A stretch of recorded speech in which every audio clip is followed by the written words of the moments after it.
Welcome to the module on energy balance fundamentals. We're going to be talking about fundamentals of energy in and energy out. We'll kick off with that in lesson 1. In lesson 2, we'll look at the calories in, calories out, or KICO, or as some people say, CICO, facts and myths. And in lesson 3, we'll have a primer on metabolic adaptation and progress plateaus. We'll look at the ins and outs of what underpins these stalls in progress and why does it happen, how does it happen, and how can we manage and overcome it. And finally, we will look at how to determine energy needs, how to determine what people's daily caloric requirements are. And with that, let's start off with lesson 1, where we'll look at an overview of energy in and energy out, aka the energy balance equation. Energy, the concept of energy, is sometimes it's difficult to wrap your head around, but you can think of it like this. It's quite literally the life force of the body. All cells in the body need energy to carry out their specific functions for life to be sustained.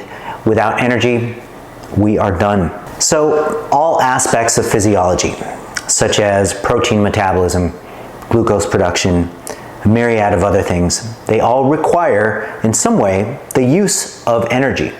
When we eat foods, they're broken down to release this energy, which is used by the body for a multitude of possible metabolic fates, and even kinetic fates like movement, all the way to immunity. Energy is either used immediately or it's stored for later use in various tissues, depending on the homeostatic demand of the body at the time. Calories are a measure of energy. So small calories with a lowercase c, CAL, these units of measure estimate the amount of energy required to raise the temperature of exactly 1 gram of water by 1 degree Celsius at 1 atmospheric pressure. Big calories, also known as kilogram calories, and when we denote it this way, we have the capital CAL. These refer to the calories in food. So the big calorie equals 1,000 of the small calories, and this is called a kilocalorie, and we abbreviate it, as you've seen many times, as kcal. So calories and kcals are used interchangeably.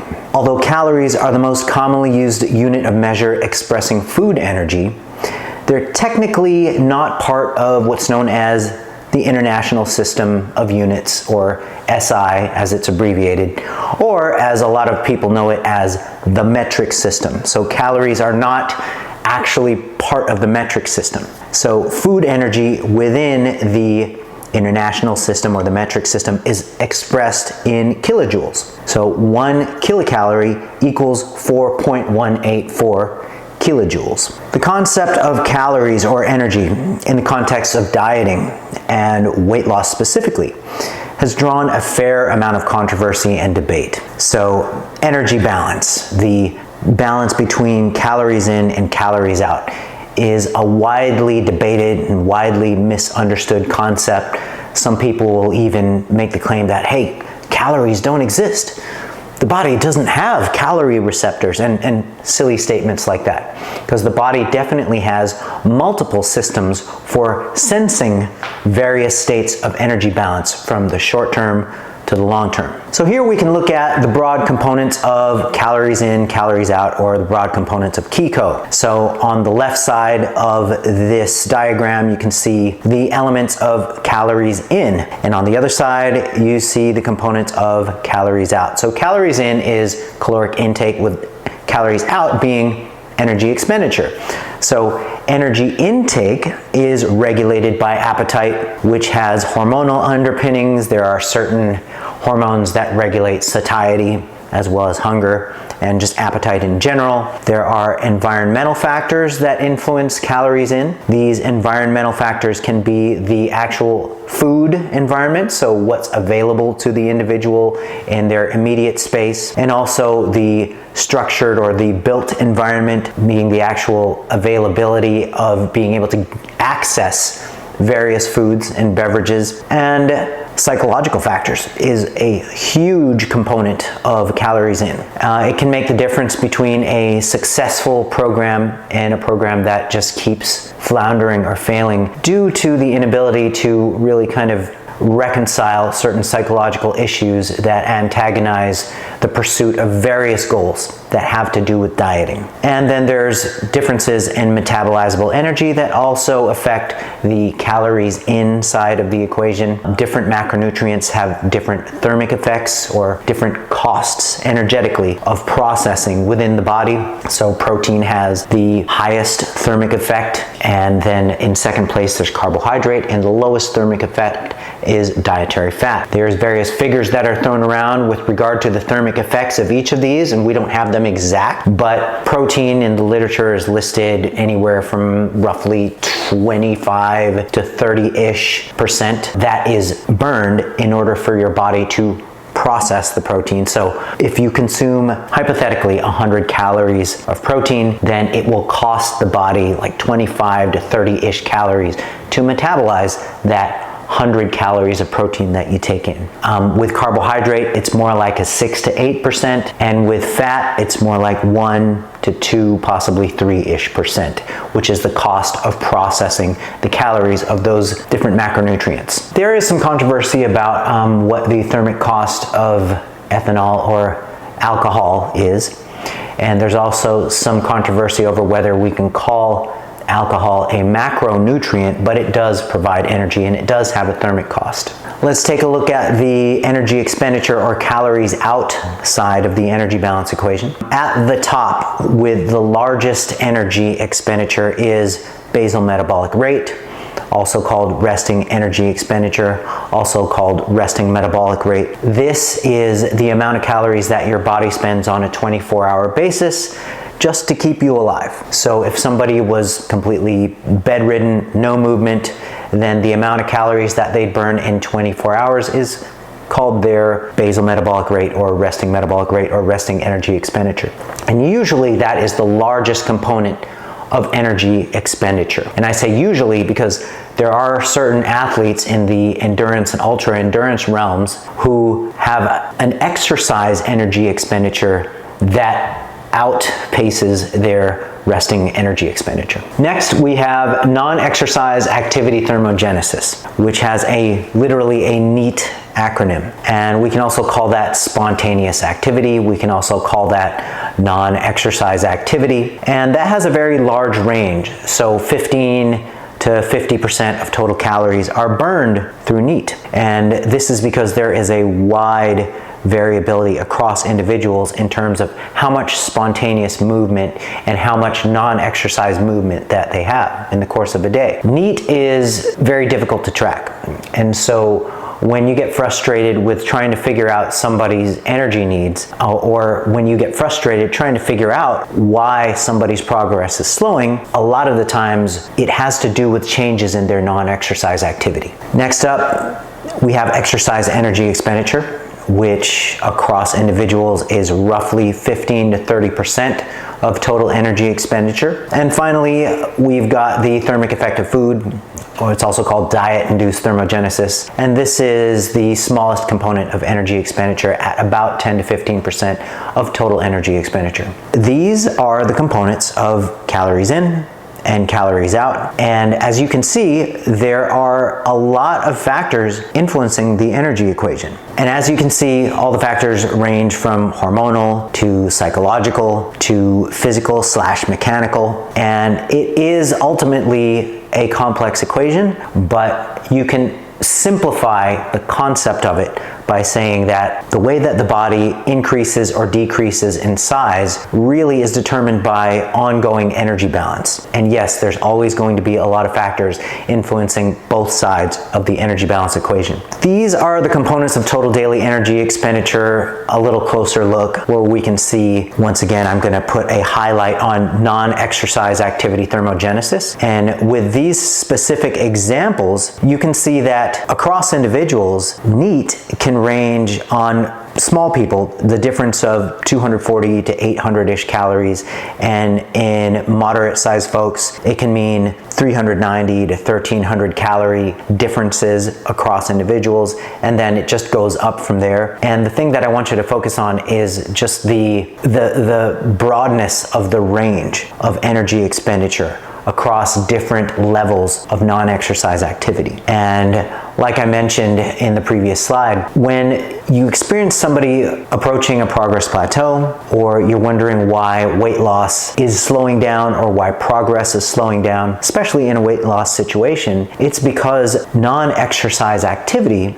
spontaneously decreases as somebody sustains hypocaloric conditions. And we're going to talk more about that when we talk about how to manage and overcome progress plateaus. And with that, we're done with lesson 1, and I'll see you back on lesson 2, where we talk about Kiko, facts, and myths.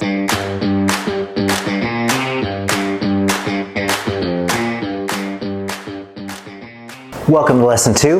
We're going to talk about calories in, calories out, or Kiko, myths and facts. So there's a lot of talk about calories versus hormones. You'll hear a lot of people say calories don't count, it's all about hormones. And then you'll hear the other camp say hormones don't even matter because it really is all about calories. Well, both of them are wrong because it's not an either or situation. And when you pit calories against hormones, then you create a false dichotomy. So changes in energy balance affect the hormonal environment. There's no way around that. So relative energy balance, whether you're in hypercaloric conditions or hypocaloric conditions, those states can puppeteer hormone levels. They often are in lockstep with changes in hormones. So for example, if you impose an aggressive caloric deficit, then you're automatically going to experience an increase in hunger hormones. Now, if you impose an aggressive caloric surplus for bulking or building, as it were, then you're gonna experience an immediate increase in satiety hormones. There's no way around that interconnection. And this relationship between calories and hormones is always there, 24/7. Now, beyond that, the macronutrients differ in their individual and combined ability to affect hunger and satiety. There's also differences in the caloric cost of processing, like I mentioned, with the thermic effect of food, also called diet-induced thermogenesis. The different macronutrients have different effects on hormones that can influence energy in and energy out. So just want to reiterate, painting an either-or picture of hormones versus calories is a false dichotomy because they are actually inseparable. Now, with all of that said, while hormones can influence what I call the path to the gate, it is net energy balance that is the ultimate gatekeeper when we're talking about long-term changes in body weight. Even though, yes, there is this interplay between calories and hormones, ultimately, for somebody to be able to lose a substantial amount of body weight, they're going to have to run a net caloric deficit over time. It doesn't have to be a daily caloric deficit, it can be a weekly caloric deficit, but ultimately for somebody to arrive at a smaller body size, they will have to be incurring a net caloric deficit in order to manifest that smaller body size. So there are a couple of competing theories, and I put theories in quotes because one of them is a theory and one of them is a hypothesis that keeps getting refuted. So the energy balance model is what we know to be true. We're still trying to understand some of the finer points about the energy balance model. For example, we're still trying to understand what affects hunger and satiety consistently across foods and across diet patterns and across nutrients. But we are pretty dang certain that if you can impose a caloric deficit and sustain it, then you're going to lose body weight over time.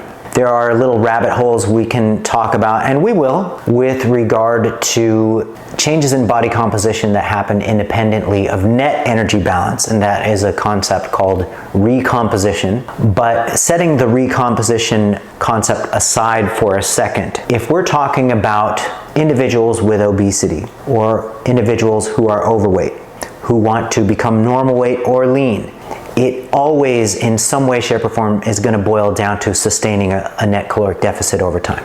There is a hypothesis called the carbohydrate insulin model of obesity. And this was popularized by Gary Taubes, credit where it's due. He influenced a lot of other folks and even academics to adopt this carbohydrate insulin model of obesity. And the CIM as we abbreviate it, it essentially blames carbohydrate for excess body fat accumulation because of carbohydrates' effect on the elevation of insulin levels.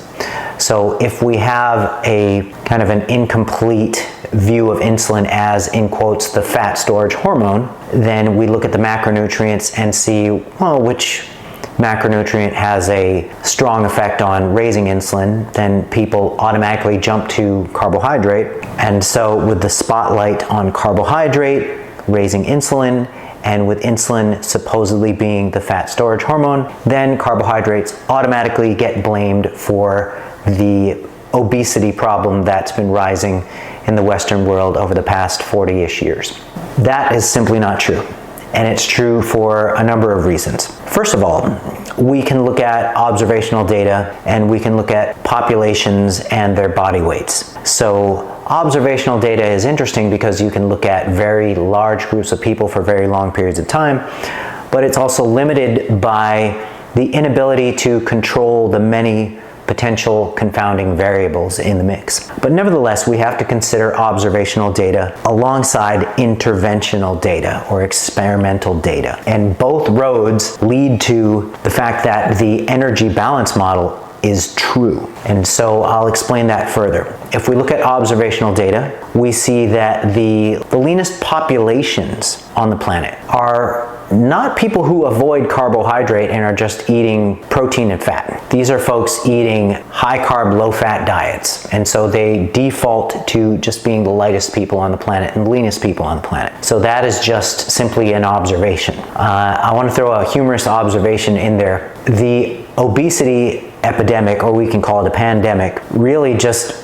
kept rising in spite of the popularity of carbohydrate restrictive diets over the course of the 80s, 90s, 2000s, 2010s. So hey, if we were really into observational data, maybe we could even blame the trend of carb restriction on the continued rise of obesity. But like I said, observational data has a lot of potential confounding variables that can put monkey wrenches into the mix and sometimes give us false conclusions. So because there are a lot of unchecked or unaccounted for or confounding variables in observational data, we have to cross-check it with controlled intervention trials or experimental data, where we actually manipulate the variables to try to investigate a potential causal effect or a causal relationship between variables. And so experimental data also supports the energy balance model. And this is because if we are investigating whether carbohydrates are to blame for excessive fat gain or the inability to lose fat, all we need to do is take two groups of people, equate the caloric intake between the two groups, equate the protein, but just make the proportions of carbohydrate and fat different. And so according to the carbohydrate insulin model of obesity, anytime you have a higher proportion of carbohydrate in a diet, it should be more fattening, but it's not when you control total calories and protein. It should be more difficult to lose fat with a higher carbohydrate intake, according to the carbohydrate insulin model of obesity. But once again, when you equate calories, you equate protein, you can have highly disparate proportions of carbohydrate and fat between the diets that are being compared directly. And there won't be any differences in body fat reduction by the end of the trial. And we've seen this through multiple trials. The better the controlled the trial, the more consistent you'll see no significant difference in body fat reduction between a highly carb restricted group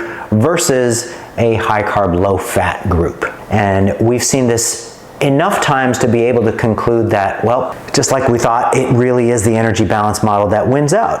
And if you adopt a scientific mindset, you follow the data where it leads. You draw your conclusions from the data. You don't sit there hoping that the data somehow fulfill your pre-existing beliefs and hopes. It doesn't work that way. And so we're back to kind of the boring concept that, well, when you equate the things that need to be equated in the controlled comparison, it does come down to energy balance, not insulin. So let's talk about a concept called recomposition. This is where things can get a little tricky. So My hope is to deliver this clearly enough for it to be useful. So the concept of recomposition is that caloric surpluses and caloric deficits on a net basis over time are not always necessary for lean mass gain and fat loss to occur. And this is because with recomposition, we have both phenomena happening simultaneously. So if someone experiences recomp, as we call it in the community, then you'll see an increase in fat-free mass alongside a decrease in fat mass. This can happen in an energy surplus, it can happen at maintenance, and it can happen in an energy deficit as well. And all of these phenomena have been documented in the literature. And there are commonalities about the conditions in which recomp happens. And I think that's probably going to be the most useful thing that we'll be able to take away from this section. So, muscle hypertrophy is possible in hypocaloric conditions. This is population dependent. This has been seen mainly in people who are untrained. So a memorable study by, I believe it was Donnelly and colleagues, where they fed a group of obese individuals 800 calorie diets, put them on resistance training for the first time, and they actually experienced muscle hypertrophy in the face of an 800 calorie a day diet and lost body fat at the same time significantly. So that is an example of recomp in hypocaloric conditions. And interestingly, body fat reduction is possible in hypercaloric conditions. Hypo means caloric deficit, hyper means caloric surplus. So body fat reduction is possible in hypercaloric conditions, and this is also population dependent. And the big characteristic about individuals or populations who experience body fat loss in hypercaloric conditions are people who have the extra body fat to lose in the first place. You're not going to see this phenomenon happen in lean individuals, and certainly not in very lean and athletic individuals. Okay, so there's a big however, we got to point out. Substantial fat loss beyond water shifts ultimately requires the sustaining of a caloric deficit over a period of weeks or months. It always kind of goes back to that. A lot of people got caught up in the idea that, hey, we can just keep this recomp train going. You know, I can just slowly turn into this lean and jacked person indefinitely. But that's not the way it works. At some point in the journey, you have to choose to focus on either one goal or the other. So continuing on about recomp, there is a hierarchy of who can experience the greatest amount of recomp. And the population who can experience the greatest magnitude of recomp are formerly fit and currently deconditioned individuals with excess body fat. So we're talking ex-athletes who at one point were specimens, physical specimens, lean and jacked, and people who have been fit at one point in their lives have a lot easier sort of rebounding back to that level of muscularity when they impose the right sort of demands training-wise and engage the right nutritional protocols. So if you've been there before, it's easier to get back there compared to somebody who's never been there before. So when you see these incredible physique transformations that look just kind of out of this world, and you kind of wondering, I wonder what this person took to achieve that. Well, you know, a lot of times they're just kind of rebounding back to their college form just by training stimulus and nutrition, and from having had the pre-existing infrastructure to make that happen. So those are the number one recomp capacity folks are your formerly fit, currently deconditioned, plus excess body fat folks.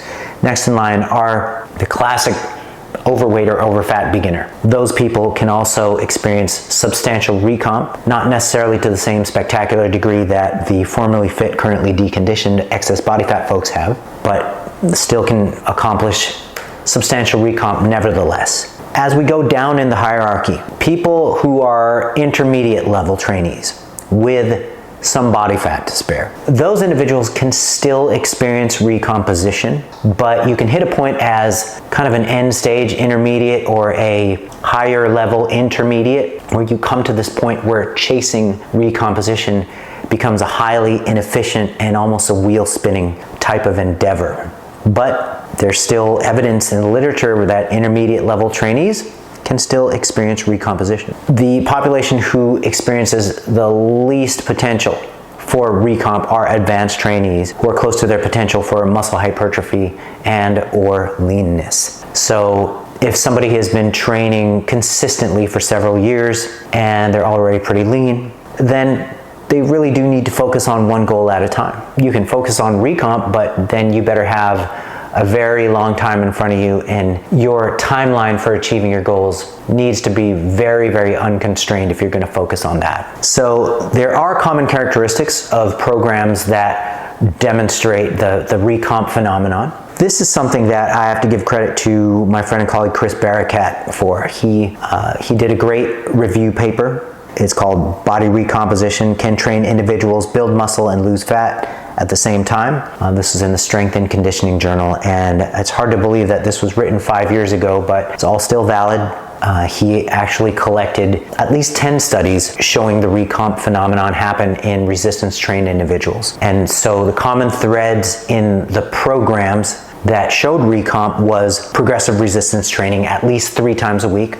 Pretty meticulous tracking of progress. The participants in these studies had an objective idea of what was going on. And this is a big one: high protein intakes. There's an interesting thing about taking protein to a level that's about 1 to 1.5 grams per pound, where recomp is kind of a consistent observation seen in these studies. Barakat and colleagues boiled it down to, they calculated it based on fat-free mass. So in their paper, they reported protein intake at 2.6 to 3.5 grams per kilogram of fat-free mass is what most consistently showed the recomp phenomenon. And if we were to convert that to grams per pound of total body weight, it would translate to about 1.2-ish to 1.5 grams per pound of body weight. And that's where recomp is observed. And then the final factor that helped facilitate recomp was prioritizing sleep quality and quantity.